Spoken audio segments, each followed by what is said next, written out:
Entonces, muy buenas tardes, doctor Rafael Hidalgo. Muchísimas gracias por atendernos pues aquí en esta llamada.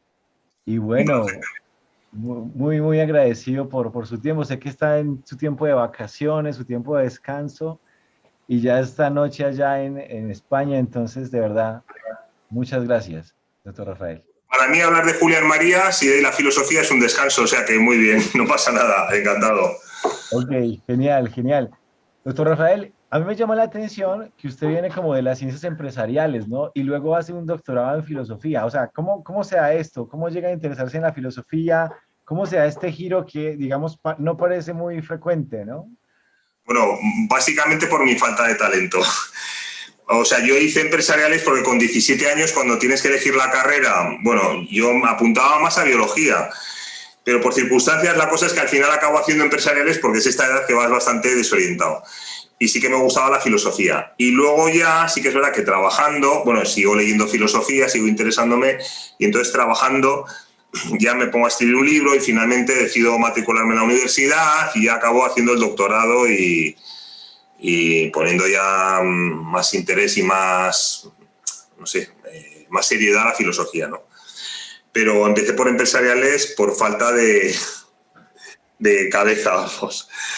Pues por eso, porque es una edad que hay algunos que sí que tienen claro lo que quieren ser, pero la gran mayoría vamos bastante perdidos en esa edad. Fue por eso, por despiste, Pero despiste vital. existe. Sí, Pero tuvo usted la fortuna de tener unos buenos profes de filosofía ahí en el sí, instituto. eso es verdad. En el bachillerato tuve un profesor de filosofía magnífico, don Vicente Polo, que nos marcó a muchas generaciones. A todos los que pasábamos por ahí, la filosofía es una ciencia, digamos, que va muy poca gente a la facultad. De hecho, en Zaragoza hay una facultad, y yo no sé cada curso cuánto se puede matricular, pero no pasarán, en una ciudad de casi 700.000 habitantes no pasarán de una veintena, seguramente. Pues prácticamente todas las promociones con ese profesor, cuando no había facultad de filosofía en Zaragoza, de filosofía pura, se acababan haciendo filosofía yéndose a otra universidad o lo que sea por las vocaciones que despertaba aquel profesor.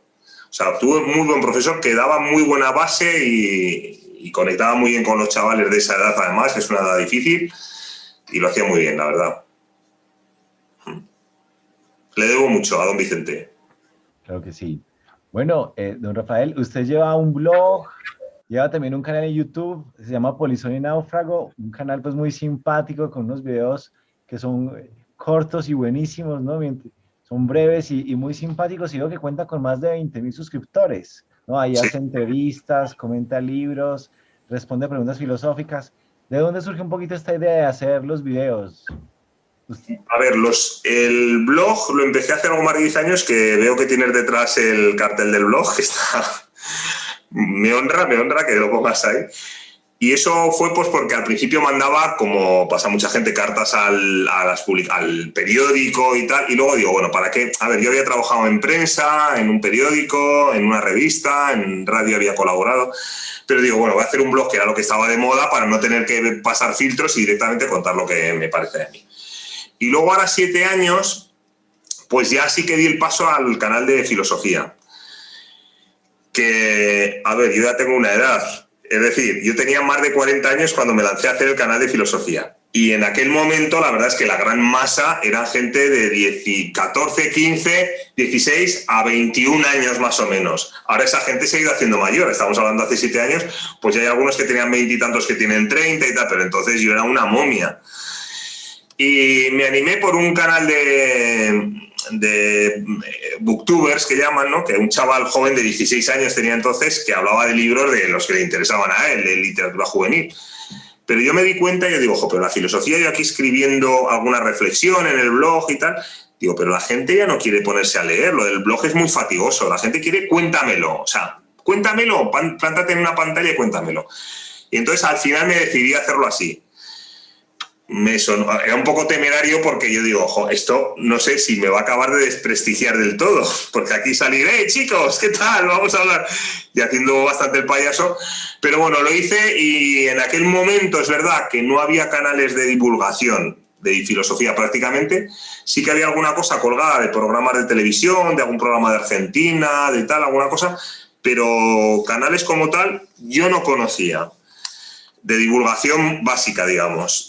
Y ahora sí que han proliferado. cosa de la que me alegro y hay canales que lo hacen muy bien. Pero en aquel momento no, y fue eso, pues fue decir, bueno, pues voy a contar, a iniciar a la gente, ya que las cosas que me han servido a mí voy a intentar compartirlas de una manera entretenida y pasándomelo bien.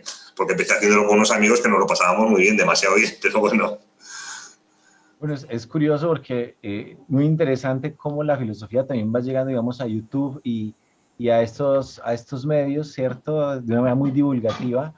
Pensaría uno inicialmente que la filosofía, bueno, estaba destinada a los anaqueles, a los libros, y que siempre encuentra la manera como de llegar a los adolescentes. Yo pensaba que no era su sitio YouTube, ¿eh? Yo llego un momento porque mi canal empezó con un fracaso absoluto. Cuando digo empezó no hablo de los 3 primeros meses, hablo de los 3 primeros años. O sea, yo estuve años... Es verdad que, a ver, yo tampoco me sé trabajar internet, o sea, hay gente que se abre que si cuenta en Instagram, en Facebook, en Twitter, yo no tengo nada de eso.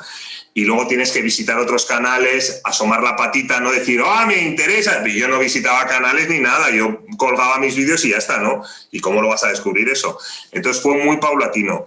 Entonces yo he dicho muchas veces que el primer año tuve 66 suscriptores. El segundo año me parece que eran 260 o así, o sea... que ahora, por ejemplo, Adictos a la Filosofía, que lleva poco más de 3 años, tiene más de 300.000, lo que demuestra que sí que tiene una cabida que yo pensaba que no tenía. Yo pensé, bueno, pues la filosofía para YouTube no vale, pero sí, sí que vale, o sea, que hay canales muy potentes. Y bueno, pues el tiempo me ha desmentido, yo aguanté ya por puro, no sé... Ya diciendo, bueno, pues si no le interesa a nadie o le interesa a 4, pues para esos 4. O sea, yo lo hago, me lo paso bien, me interesa a mí y ya está. Si hubiera sido por la aceptación que tenía, desde luego hubiera tirado la toalla el primer año. Pero bueno, ahí seguí y luego, bueno, pues el canal se ha quedado un canal... Mi falta de disciplina lo ha llevado a que se quede en un canal modesto, porque cuelgo vídeos cuando me viene la inspiración y como me embarco en 18 cosas distintas, pues es verdad que tengo el canal que voy, vengo, desaparezco, reaparezco. Pero bueno... siempre lo planteo como una cosa didáctica, pero un divertimento a la vez. Entonces no tengo una ansia, una ambición especial. O sea, yo admiro los canales que tienen ambición, que son los que triunfan. Al final, una persona que es disciplinada, que funciona y tal, o sea, yo los admiro, no es ningún reproche, al revés. Pero yo no tengo esa disciplina. ¿Y se está creando algún tipo de red de comunicación entre Sí. los youtubers, filósofos que están ahí? Eso nos dio muchas alas a todos, porque a raíz de un vídeo que hizo de los mejores canales de filosofía, no sé qué, Fernando, el que hace el canal del Picalibro, pues hizo un vídeo y nos nombraba varios canales. Entonces, pues le dimos las gracias, contactamos y a partir de ahí empezó una comunicación. Ya tenemos un grupo de WhatsApp, ya hemos hecho algún tag en común, por lo menos, no sé, tienes una conexión, que eso ya hacían los canales de física, de ciencias y eso ya lo tenían, estaban conectados hace tiempo. Nosotros cada uno íbamos por libre, éramos aquí paracaidistas, que cada uno aterrizábamos en un lado. Pero ahora, hombre, no somos una milicia porque seguimos cada uno por un lado, pero por lo menos, yo qué sé, hay la posibilidad de contacto. Que ahora lo tenemos más relajado, pero no sé, pero el contacto personal ese no se ha perdido. O sea, hay una cierta amistad, la verdad que se agradece. Claro. Bueno, pasemos un poquito a Julián Marías. Sí. Entiendo pues, que su tesis doctoral fue sobre Julián Marías, un autor que, según usted mismo cuenta, pues le ha fascinado. ¿Cómo llegó a Julián Marías a decir, bueno, voy a hacer una tesis sobre este autor y voy a dedicarme a este filósofo? Yo, a ver, yo creo que empecé, es que no me acuerdo muy bien, porque yo fui joven. Ya digo que empecé con la filosofía pues en el colegio, en el bachillerato, cuando con 16, 17 años, 15. Y luego muy pronto sí que empecé a leer a Ortega y a Julián Marías. Yo creo que fue por un amigo, que ahora es sacerdote, que entonces no era nada, entonces era amigo, sin más, que yo creo que me habló de Julián Marías, o no sé, y empecé a leer sobre él. Y entonces me gustó mucho.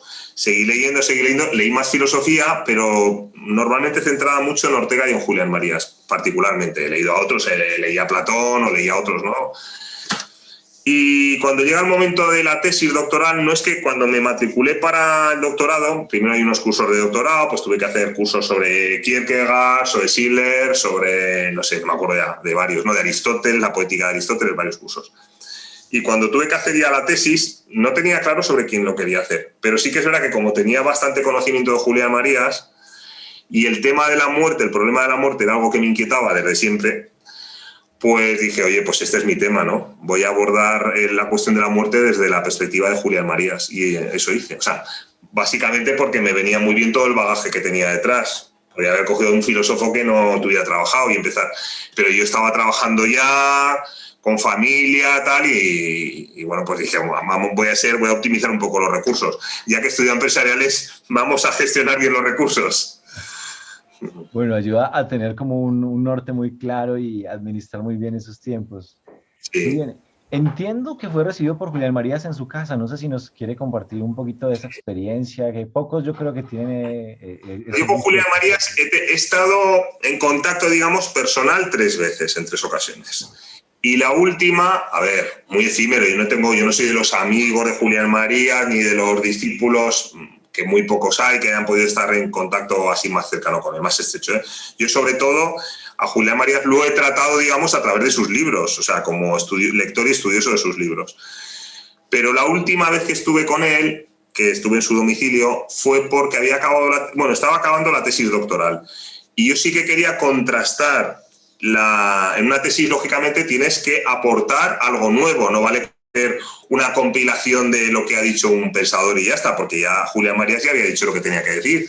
Para hacer un resumen, una síntesis no tiene sentido, ¿no? Entonces, yo habría una brecha, lo que entendía yo, a partir del pensamiento de Julián Marías, para abordar la cuestión de la muerte y, por tanto, de la mano la cuestión de Dios, de la existencia de Dios y del carácter de Dios.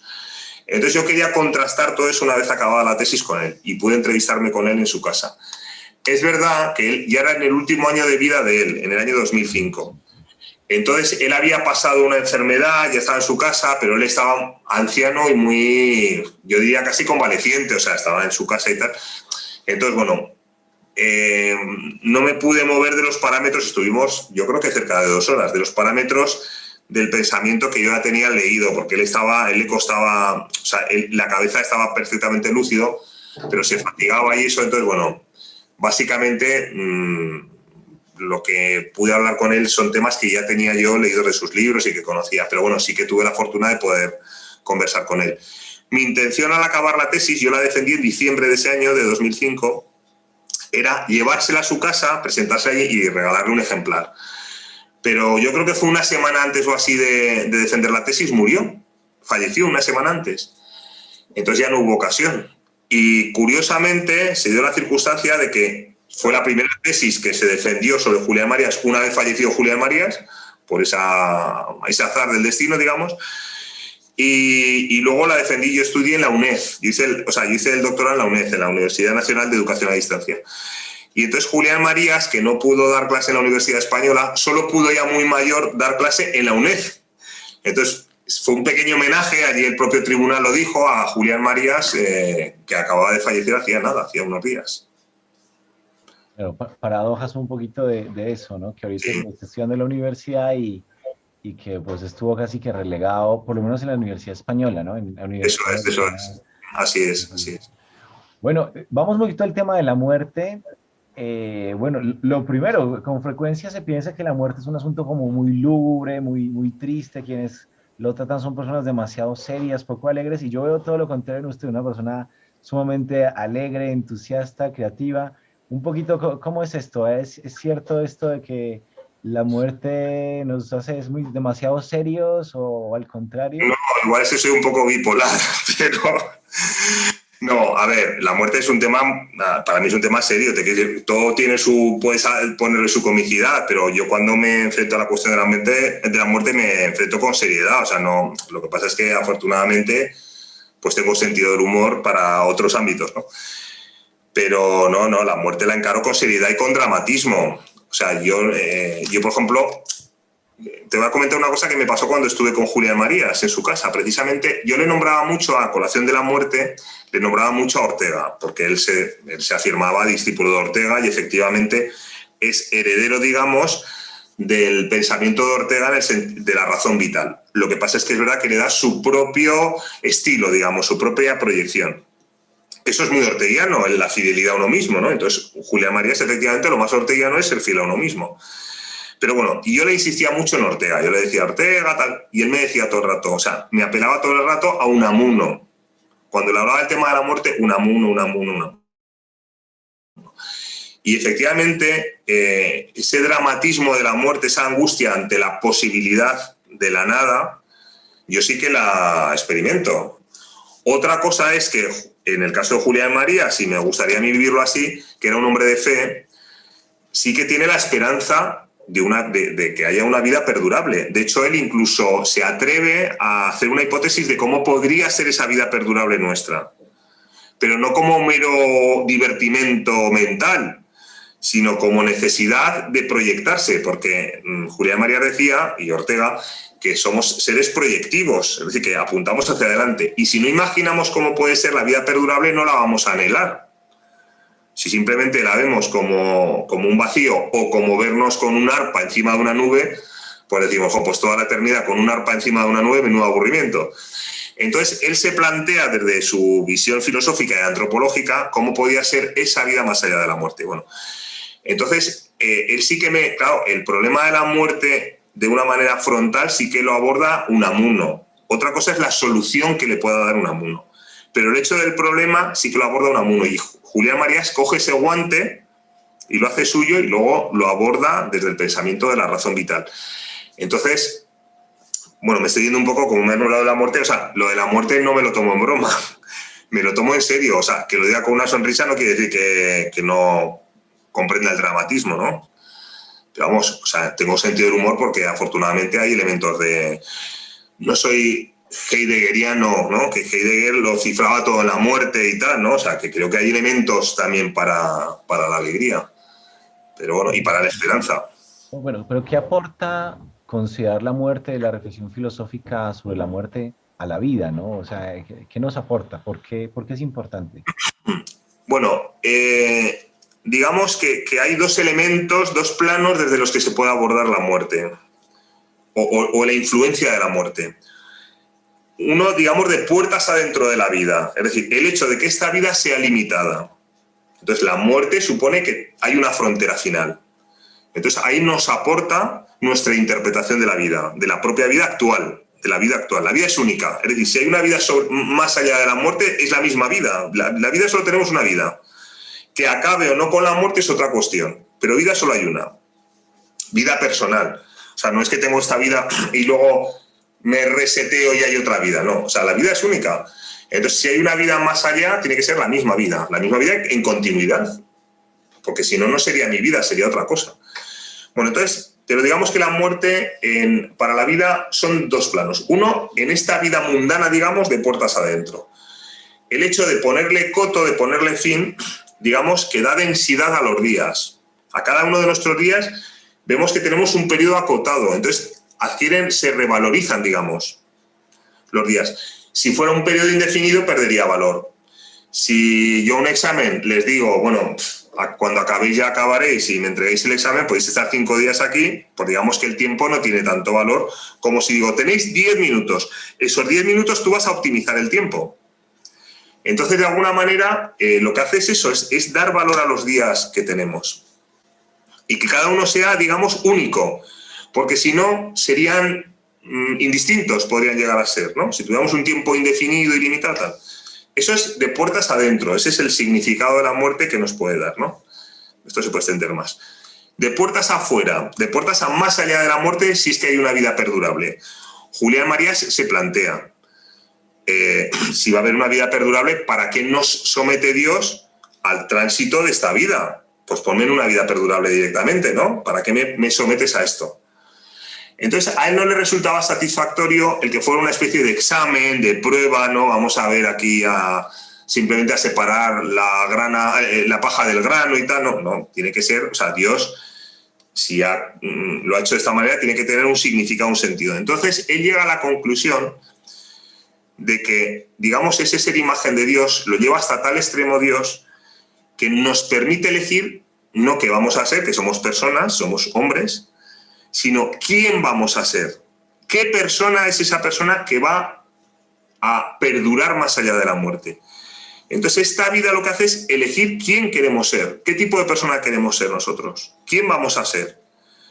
¿Quién va a ser Luis? ¿Quién va a ser Alejandra? ¿O quién va a ser Eugenia?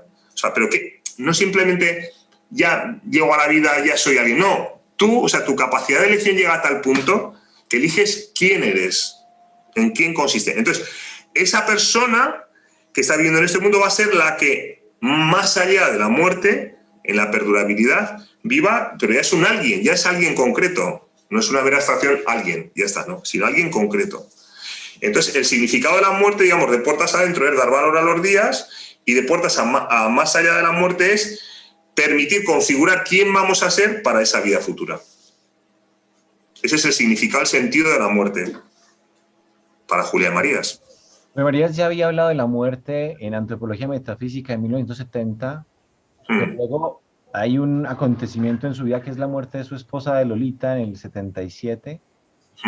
¿Qué papel juega ahí la muerte de Lolita en la manera de cómo Marías afronta la muerte, ¿no? ¿Es igual a como lo había afrontado teóricamente en el 70, o hay un mayor interés sobre esta cuestión, un problematizar la muerte, la vida después de la muerte? Mira, C.S. Lewis, cuando tiene un libro, que ahora no recuerdo el título, en el que hace una serie de reflexiones a raíz del fallecimiento de su mujer. Análisis, una pena en observación, creo que la Pena en observación, correcto, eso es, sí, ese. Bueno, te hablo de memoria, me lo leí hace mucho, me lo he leído 2 o 3 veces, tengo muy mala memoria y hace mucho que no me lo leo, o sea, te hablo de memoria. Pero sí que hay un momento en que dice que es muy fácil elaborar una tesis, un discurso, por ejemplo, sobre la consistencia, la resistencia de una cuerda. Pero cuando depende tu vida de que esa cuerda aguante o no, te tenga sujeto de un abismo, entonces se vuelve realmente problemática. Entonces ya no es un puro objeto de tesis, de lucubración, sino que te va la vida en ello, Entonces dice que él mismo ha podido reflexionar o pensar sobre la cuestión de la muerte, pero cuando pierde a su mujer, pues entonces llega el abismo de que necesita respuestas, necesita certezas, necesita algo firme en lo que asirse. No simplemente un discurso amable, un discurso no, o sea, él encuentra el dramatismo de que le falta a la persona a la que ama. Julián Marías se sentía muy identificado con C.S. Lewis, es un autor que le gusta mucho, y Una pena en observación particularmente le gustó mucho, y de hecho luego hay una película que se llama, no me acuerdo cómo se hace, que el Hopkins interpreta, que es esta misma, va sobre este libro. Y ¿La Tierra de Penumbras? No. Tierra de Penumbra, qué buena memoria tienes. Estoy leyendo un poquito sobre esto precisamente. Entonces... pues Tierra de Penumbra, esa es. Bueno, y entonces le gustó mucho a Julián Marías. A mí la película no me entusiasma, pero a Julián Marías le encantó porque se ve reflejado en el fondo. Entonces, voy al caso de Julián Marías. Parece que de un poco de rodeos, pero es por abordar la cuestión que me dices con cierta consistencia. Entonces, para Julián Marías, nosotros somos seres proyectivos, lo que he dicho, ¿no? No somos como las mónadas de Leibniz que tenemos todo dentro, ¿no? Al revés, somos seres que nos volcamos hacia afuera. Entonces, somos seres que necesitamos proyectar. Una persona que carece de proyectos, que carece de metas, que no encuentra sentido a su vida, corre el riesgo de sumirse en el vacío, el suicidio. Un suicida muchas veces es una persona que no encuentra sentido a su vida por lo que sea, ha perdido sentido, el hombre en busca de sentido, que decía Víctor Frank, ¿no? Bueno, entonces, dice que somos seres proyectivos, pero cuando amamos a alguien, ya no es que nos proyectemos en la otra persona, que nos inclinemos, sino que la otra persona se convierte en nuestro proyecto. Y digamos que proyectamos desde ella. El hombre que está enamorado de su mujer ya no es simplemente que le quiera agradar a su mujer o lo que sea, sino que, digamos que elabora su vida desde la otra persona, desde la otra mujer. Es decir, mi mujer estará cansada, ha estado todo el día con los críos, no sé qué tal, a ver cómo hago para que descanse. El proyecto está mirando el mundo desde los ojos de su mujer, desde las necesidades de su mujer, los anhelos de su mujer, lo mismo la mujer que ama a un hombre. Pues a mi marido le gusta hacer vídeos, tal, no sé qué, a ver cómo hago para encargarme de los chicos y tal, y que él pueda tal. Eso es el amor, el que tú proyectas ya no hacia la otra persona, sino desde la otra persona. Tú te realizas en la otra persona, en la proyección. Claro, en el momento en que muere él, por ejemplo, los libros que escribe se los lee a su mujer. Él va detrás, su mujer está planchando, está atendiendo a los libros, y él le va leyendo los libros. Y cuando ya muere su mujer, él escribe los libros que cree que le debe a ella. Porque si no tuviera ese sentimiento de deuda con ella, él había dejado de escribir, ya no tiene meta para eso. Entonces, cuando muere su mujer, él dice que se queda sin proyecto. O sea, y llega al abismo. O sea, su vida carece de sentido de repente. O sea, él ha estado proyectado desde su mujer, o sea, su vida ha sido su mujer, y entonces en ese momento pierde el proyecto, se hunde. Y dice incluso en sus memorias que se da cuenta que incluso a las personas a las que quiere, a sus hijos, a sus nietos y tal, que le cuesta más amarlo, que los ama menos, porque su capacidad amatoria se proyectaba desde su mujer y le falta, se lo han amputado. Bueno, entonces efectivamente se produce ese abismo y se produce el vértigo de la muerte, de la posibilidad de la aniquilación. O sea, aunque él es un hombre creyente y todo, tiene una crisis de fe que es capaz de superar, pero eres humano. O sea, un filósofo no es un ser que está más allá de cualquier pasión humana, al revés. Es un ser humano lleno de pasiones que necesita orientarse en la vida, pero con toda su condición humana. Entonces, él sí que consigue, digamos, superar eso desde la expectativa de reencontrarse con su mujer y, digamos, sabiendo que su mujer sigue siendo irrenunciable para él incluso cuando la ha perdido.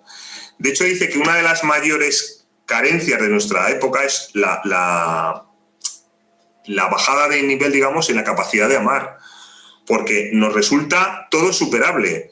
Dice, no, precisamente el hecho de que muchas veces se ve como una debilidad, ¿no? El no sobreponerse a una pérdida y tal, dice, no se trata de tirarse al abismo, pero el ver como irrenunciable a una persona es precisamente el vivirla como alguien personal.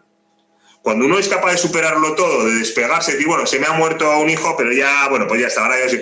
No, o sea, esa herida o esa huella del hijo perdido o de la madre perdida, lo que sea, que se mantiene dentro de nosotros es porque la hemos vivido personalmente y la vemos como irrenunciable, como una persona única, irrepetible. Entonces, ahí se manifiesta nuestra capacidad de amar. Y por eso él, con Lolita, con su mujer, toda la vida va a permanecer viéndola como irrenunciable. Y él decía cada día que era como si lo hubiera perdido la semana anterior. O sea, él continuamente tiene presente a su mujer. En cada libro que escribe sigue pensándolo en Lolita, en que no escribe para Lolita. Y sí que tiene la esperanza de una vida perdurable que luego reflexionará sobre ella y la esperanza de encontrarse con Lolita. Pero sí, la ve como irrenunciable y sufre una crisis, efectivamente, sufre una crisis de la que sale, porque somos humanos y si no tuviéramos crisis seríamos otra cosa, no sé qué seríamos, pero vamos, viviríamos como autómatas. Volvamos otra vez al tema de la filosofía. La filosofía toca muchos temas, toca la felicidad, toca el amor, la libertad, el bien, el mal, el conocimiento. Pero usted en su libro de Julián Marías y la muerte dice que la muerte es el tema nuclear de toda filosofía. Volvamos un poquito sobre eso. ¿Por qué la importancia de la muerte? Ya lo hemos mencionado un poquitico. ¿Por qué la importancia de la muerte en la filosofía y por qué termina siendo como un tema obligatorio, como ese tema nuclear de toda filosofía? Unamuno decía que al final era el único tema, ¿no? Y Julián Marías dice que no el único. Julián Marías le dice, bueno, se ha pasado, Unamuno es muy extremoso, tal, se ha pasado, pero sí que es un tema fundamental. Vamos a ver. Hay ahora una crisis del sentido. ¿Qué crisis tiene Occidente ahora mismo? Fundamentalmente. Se puede abordar desde muchos puntos de vista, pero a mi entender es el sentido de la realidad. Si la realidad tiene un sentido o no. Normalmente, nuestra época lo que tiende es a mirar las causas de las cosas, las causas próximas que puede causar una tormenta, pues la condensación de las nubes, la temperatura, lo que sea, ¿vale? Esas causas próximas las entiende nuestra época. Lo que nuestra época ha renunciado a las causas finales, a que las cosas, a que la realidad tenga un propósito. Este propósito de realidad, de la realidad, es a lo que llamamos el sentido. ¿En qué sentido va uno? Va en un sentido, en una dirección, ¿no? El hombre, el ser humano, es una realidad que se orienta porque encuentra sentido a las cosas. O sea, nosotros, si no encontramos sentido a algo, no sabemos relacionarnos con una realidad.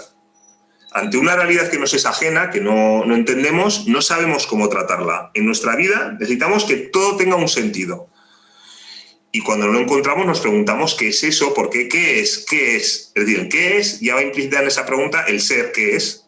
Y el ser es el sentido de algo. Tú cuando vas con tus hijos y de repente te ven una cosa que no conocen, te dicen, papá, ¿eso qué es? ¿No? ¿Qué es? ¿Cuál es su ser? Porque lo tienen que ubicar en su mundo, en su vida. ¿Qué es? No saben a qué atenerse. ¿Es algo peligroso? ¿Es algo bueno? ¿Es algo malo? ¿Es algo para comer? ¿Es algo para jugar? ¿No? Y tú le dirás, tú le mandarás, pues mira, eso es Eso es peligroso, cuidado, eso es malo porque si te lo comes te puede hacer mal, que eso es un matapolillas, yo qué sé. O no, eso es un caramelo que es rico y te lo puedes comer, ya adquiere sentido en su mundo. En el momento en que ya le das una interpretación, un sentido, un para qué, tiene sentido. Entonces, el hombre occidental ahora mismo, lo que nos pasa es que no tenemos sentido. La religión daba un sentido a la realidad, la religión entra en crisis, una crisis paulatina y acelerada en los últimos tiempos, pero que ya parte en el Renacimiento, empiezan los primeros latidos, luego llega la Ilustración, etcétera. Bueno, y estamos en la época que estamos. Y no hay sustituto, al menos que conozcamos. Ha intentado crearse pseudo-religiones, como puedan ser ciertas teorías políticas y demás, que han causado totalitarismos y demás, han causado auténticos horrores. Pretendían ser mejores que las religiones y han sido bastante nefastos. Por explicar, encontrar un sentido a la realidad. Entonces, el hombre occidental actual se encuentra desposeído de sentido, desorientado. Por tanto, si al final no hay un sentido de la realidad, nada tiene sentido. Estamos abocados a una vida absurda. Y por tanto, ya se mueven ahí los puros instintos, el puro interés de cada cual, ¿no? Cortoplacista, pero en un sentido vital. Entonces, la muerte precisamente es una frontera que nos obliga a enfrentarnos con el sentido de nuestra vida. Si nos lo tomamos en serio, diremos, vamos a ver, si detrás de la muerte no hay nada, esta vida no tiene ningún sentido y como dice Dostoyevski, me parece que es, no habrá, todo está permitido. Aunque eso moleste a muchos, ¿no? Hay una ética, bueno, pues se podría discutirle, pero realmente todo tiene sentido. Si detrás de la muerte sí que hay algo, y ese algo, digamos, viene condicionado por mi comportamiento ético o moral en esta vida, sí que tiene sentido lo que yo hago. Es decir, en esa frontera de la muerte, digamos, se puede cifrar si esta vida tiene sentido o no. Depende la lectura que hagamos de ella. Entonces, o tiene sentido o no tiene sentido, y yo puedo inventar cualquier sentido que me interese, que al final realmente es un sentido oportunista. O sea, Nietzsche, por ejemplo, lo que dice es que cada uno, pues tenemos que, como comprende que el hombre necesita sentido para vivir, por lo que dice es cada cual invéntese su sentido, inventemos en cada época una moral, un orden moral, que realmente tiene una utilidad meramente práctica, ¿no? Pues para que el ser humano sobreviva, para lo que sea, pero no hay un... Dice eso, luego, bueno, no me voy a quedar con Nietzsche porque luego habla de lo del eterno retorno y tal, que ahí en el fondo quiere darle un fondo moral. Pero bueno, entonces esa frontera de la muerte es, digamos, la que nos marca si tiene sentido o no nuestra existencia. Sentido previo a que nosotros hagamos una interpretación interesada. Un sentido que nos sublime, que vaya más allá de nuestro puro interés inmediato. Y yo creo que la muerte es esa frontera que nos obliga a enfrentarnos al sentido de nuestra vida, a si vale la pena o no. Y bueno, Camus dice, por ejemplo, ¿no? La única pregunta, la pregunta clave en el pensamiento es si merece la pena suicidarse o no. O sea, si esta vida tiene un sentido y merece la pena vivir, o si es un sentido y para eso me quito del medio. Porque al final, para tener dolor y desesperación y que esto acabe, ya sabemos cómo acaba, pues, bueno, eso decía Pascal también, ¿no? Decía algo así, no me acuerdo cómo dice una frase, dotada de más dramatismo del que le doy yo, porque Pascal lo dice como más enjundia, pero dice así, dice, por muy divertida que sea la comedia, el último acto siempre acaba en tragedia, ¿no? Claro, al final la tragedia, pero claro, al enfrentarse en su último acto, depende de la respuesta que demos a ese último acto, va a tener sentido nuestra existencia, y qué sentido va a tener o no lo va a tener. No, durante siglos se ha reflexionado sobre la muerte. Julián Marías aporta algo, digamos, ¿cuál es el aporte específico de Marías con relación a la muerte, a la consideración filosófica de la muerte? Bueno, lo primero, abordar el tema. Claramente, abordarlo, porque hay mucho filósofo que no lo aborda. Abordarlo en serio y en todo su dramatismo.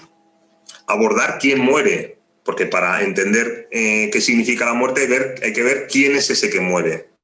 Entonces, Julián Marías desarrolla una antropología, un conocimiento de qué es el hombre y quién es la persona, para entender quién se enfrenta a ese hecho de la muerte.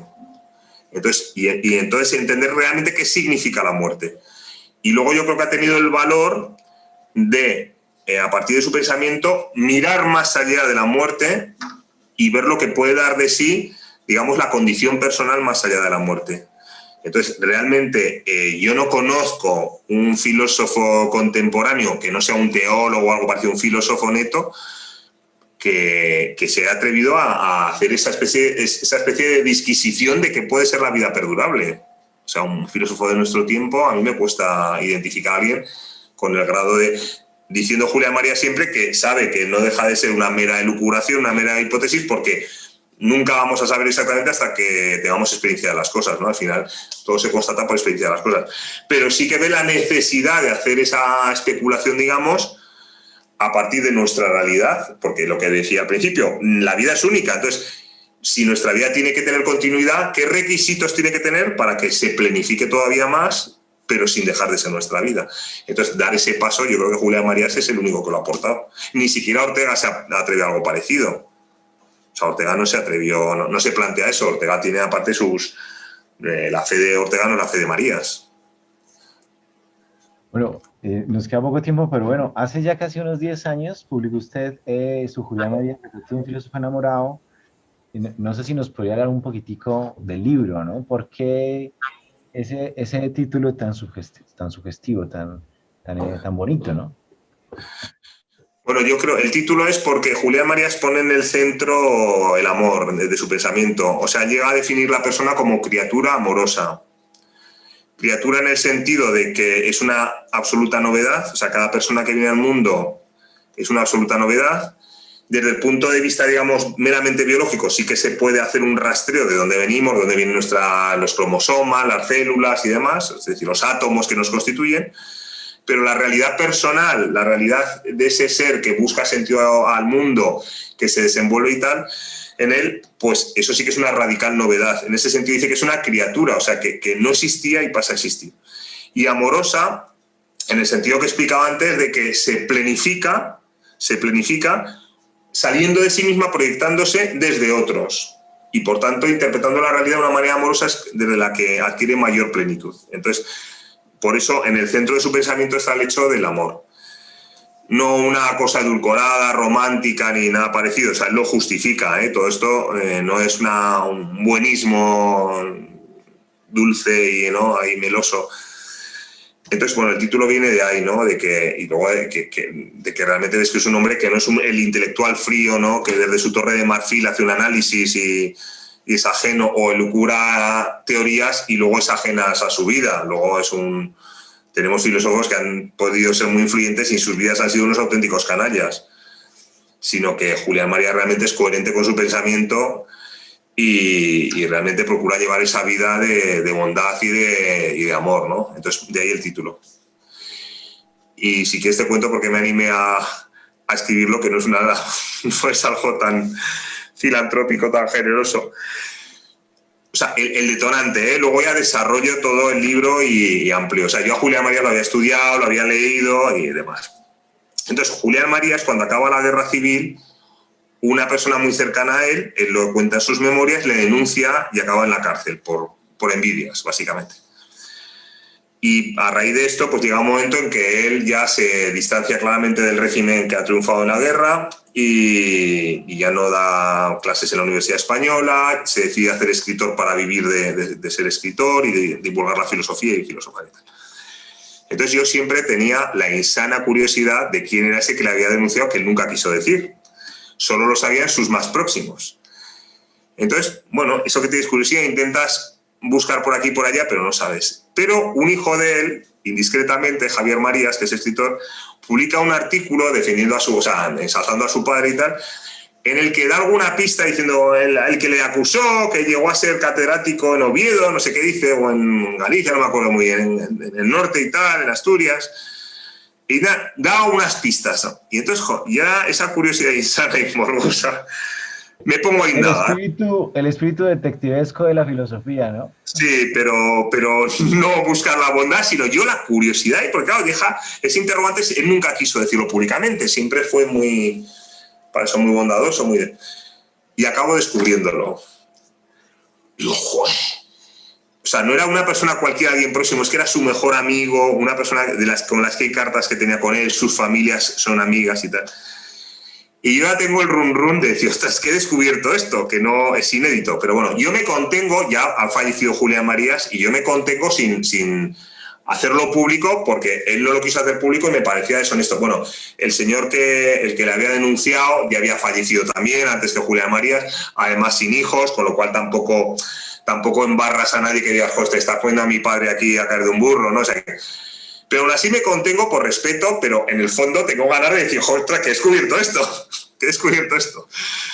Pero va Javier Marías en un artículo, en un libro, y ya lo cuenta él, ya cuenta quién ha sido. Y digo, bueno, o sea, Javier Marías, que tiene muchísimo más predicamento que el que pueda tener yo como autor, digo, oye, ahora me has liberado ya, o sea, ya no soy yo el que lo revela, ahora ya puedo contar lo que sé, porque llega un momento que voy investigando, puedo contar cómo, hasta donde yo alcanzo mi investigación, lo que conozco de esto, y aprovecho pues para contar toda una serie de cosas de Julián Marías, que parte están sus memorias, lógicamente es una de las fuentes que empleo, pero parte son temas que son desconocidos, porque aprovecho parte de una investigación con gente próxima a él, contacto con uno de sus hijos, contacto con discípulos que han estado muy próximos a él, etcétera. Bueno, y ya pues amplió la investigación y ya... Pero el detonante inicial fue algo insano. Luego es verdad que el libro, o sea, es positivo, quiero decir, no se centra en eso, es uno de los apartados, sí que se titula El acusado, que es en el que trato del tema de la denuncia. Pero lo demás, pues hablo pues eso de su amor por Lolita, de la relación que tuvo con sus profesores, con sus maestros en la universidad, que es una relación muy especial, muy bonita, en fin, que abordó más temas, ¿no? Y de su religiosidad, que yo creo que es muy interesante, bueno, en fin. Entonces aprovecho para tratar otros temas y ahondar en ellos, ¿eh? Pero ya digo que la chispa inicial, que nunca la había contado así públicamente, es esa insana curiosidad de saber quién le había denunciado. Pero bueno, esa es la verdad del hecho. Luego ya digo, lo desarrollo en términos positivos y sabiendo además, porque cuando investigo, que Julián Marías, digamos, no solo perdonó al que le acusaba, sino que sintió que luego él tiene conocimiento de que tiene un matrimonio, digamos, fracasado. Luego ha sabido más cosas después de publicar el libro, pero que ve que no tiene hijos y tal. Y él siente cierto pesar de que pueda ser por una especie de cargo de conciencia latente que tiene su acusador por lo que le ha hecho a él.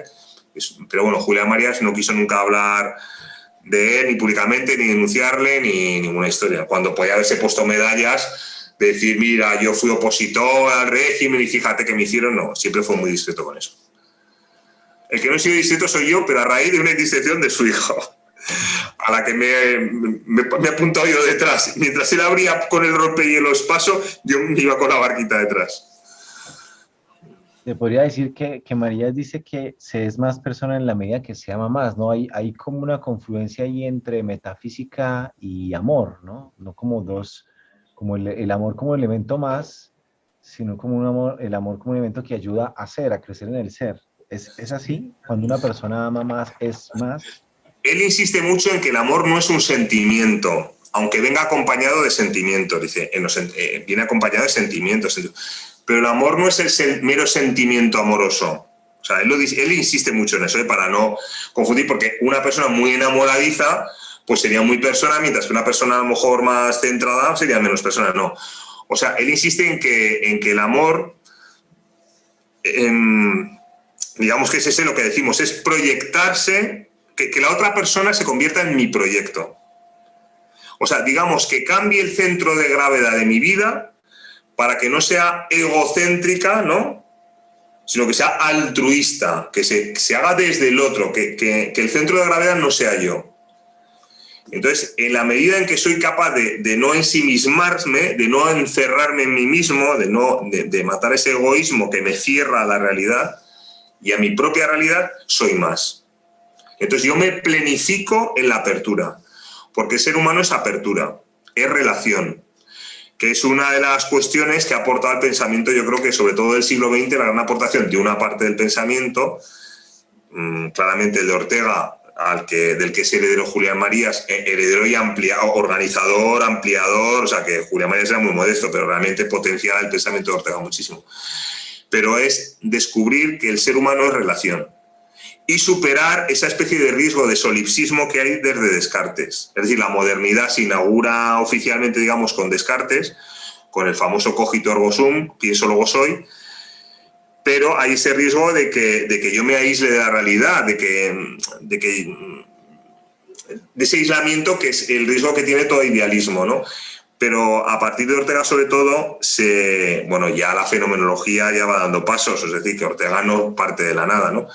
Se descubre que el ser somos en relación, que si amamos, amamos a alguien, que si vemos, vemos algo, que si pensamos, pensamos en algo distinto a nosotros, es decir, que no somos esa especie de coraza cerrada en la que nos podía aislar, corría el riesgo de aislarnos el idealismo y que crea esa especie de planos de la res cogita, la res extensa, no, sino que somos en relación, y solo nos realizamos en relación.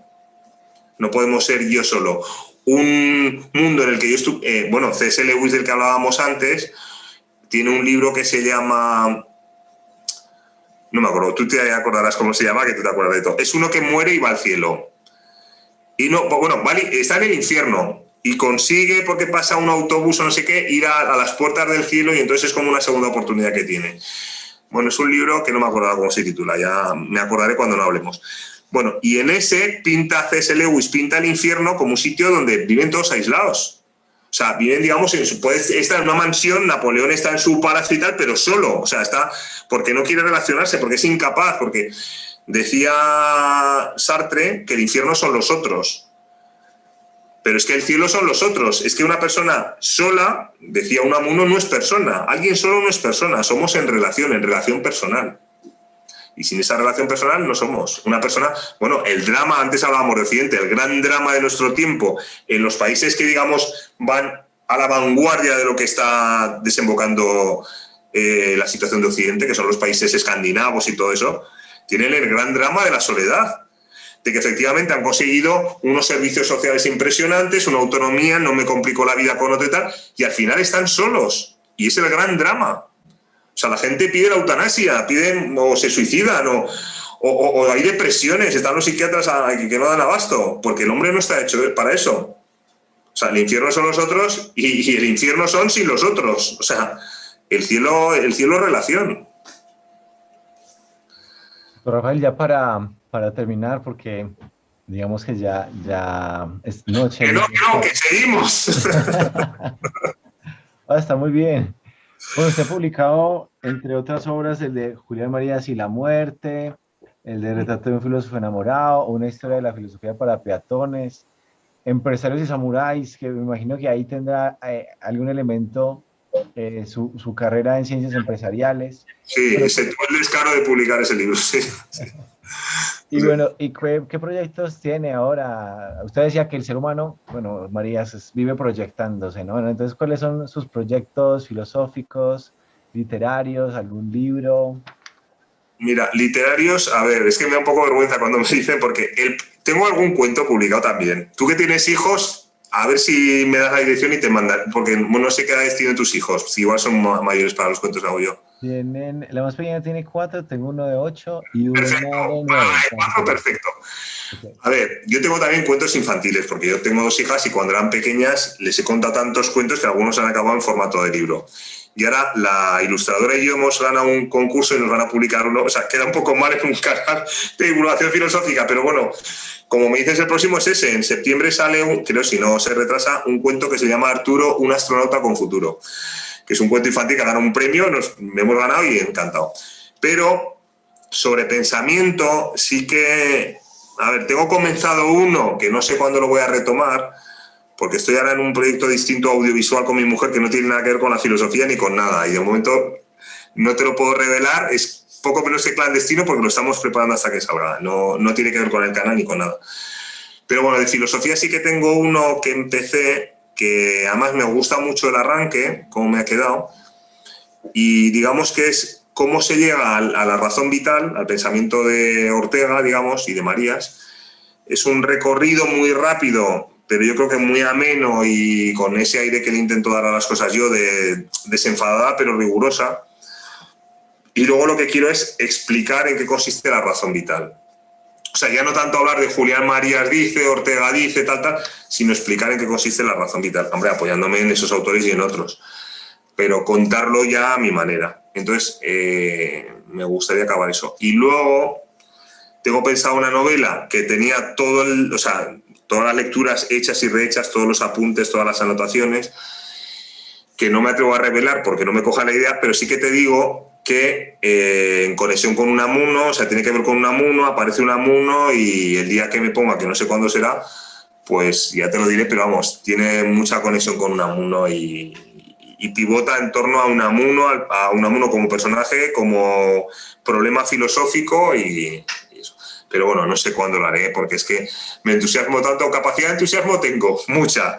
Lo que no tengo, una cosa que me reprochaba mi padre, que en paz descanse, lo que no tengo es lo que sí que tenía Descartes, método. Mi padre siempre me decía, método, método, método. Sin método no se llega a ningún lado. Y te lo prometo que no sé, los libros que me vas diciendo no sé ni cómo los he hecho ni cómo nada. Porque soy un caos. Soy un caos y así no se va a ninguna parte. Pero gracias a Dios, no sé, como tengo capacidad de entusiasmo, creo que ha suplido otras cosas, pero soy muy caótico. Justamente por el método le iba a preguntar, ¿no? De cómo era el proceso, digamos, de composición de estos libros. Ahorita mencionaba que primero tomaba muchos apuntes, tomaba muchas notas, hacía muchas lecturas. Me imagino que ya después de tener ese material ya usted empezaba el proceso de creación. Cada libro ha sido distinto, de todas formas. O sea, lo ideal, cuando hago las cosas bien, es tener la idea nuclear, ¿no? La idea motor, y luego ir desarrollando un guión, o sea, un índice, ¿no? Que quiero contar aquí esto, aquí tal, tal. Cuando no lo hago así, que empiezo a escribir, que ya lo veo y tal, ya me embarro, empiezo muy entusiasmado y al tercer capítulo me embarro, ya no sé cómo seguir y tal. Entonces, lo ideal es eso, lo ideal es primero tener la idea, o sea, clarificarme yo, decir, vale, la idea motor, me viene muchas veces idea motor de una novela, decir, párate, o sea, ¿qué quieres contar? Vale.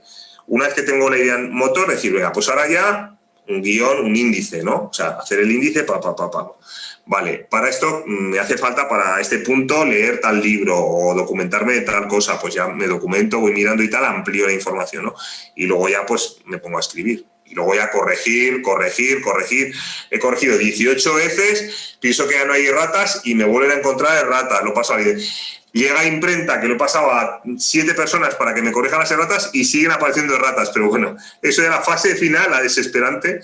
Me aburro de leer mi libro, o sea, llega un momento en que lo cojo con entusiasmo, tal, y llega un momento, yo hay autores que me chocaba antes cuando veía un autor que decía, no, yo no leo mis libros, ¿no? Y yo decía, pues este autor, no sé, pero es que ahora lo entiendo, o sea, es que estás aburrido de leer tu libro, o sea.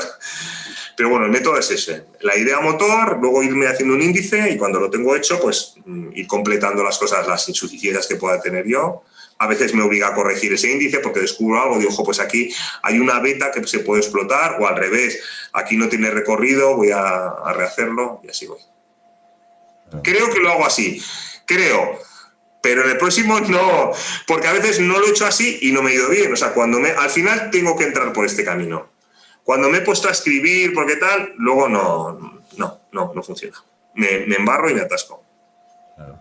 Doctor Rafael, bueno, muchas gracias por su tiempo. Realmente un gustazo, un placer escucharle con la amenidad, con el buen humor que destila en lo que escribe, en los videos y así pues ha sido un momento pues muy agradable y muy enriquecedor.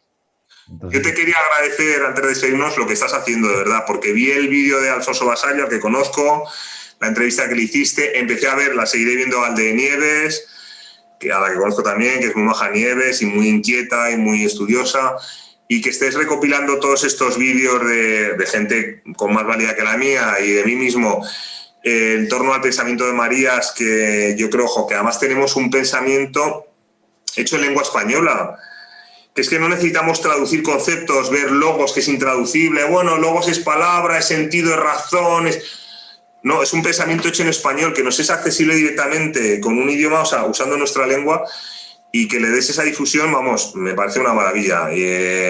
No sé el éxito que tendrá, pero simplemente el que lo dejes ahí al alcance de las personas que puedan tener interés, a mí me parece una maravilla, que te estés tomando este trabajo, porque yo sé que todo esto al final lleva trabajo, tú que tienes responsabilidades familiares, tu mujer le supone también, te supone a ti ir echando mano, o sea que al final todo esto es mucha ilusión, tiempo, pero vamos, agradecértelo porque sé lo que representa. De verdad, enhorabuena y gracias. muchas gracias a usted y la felicitación. Bueno, el agradecimiento para ustedes, que son los expertos, los que han trabajado bajo de Marías. y que ponen a disposición pues de las personas que vayan al video pues su conocimiento con tanta generosidad, ¿verdad? Muchas gracias. Generosidad tuya. Oye, gracias a ti, encantado.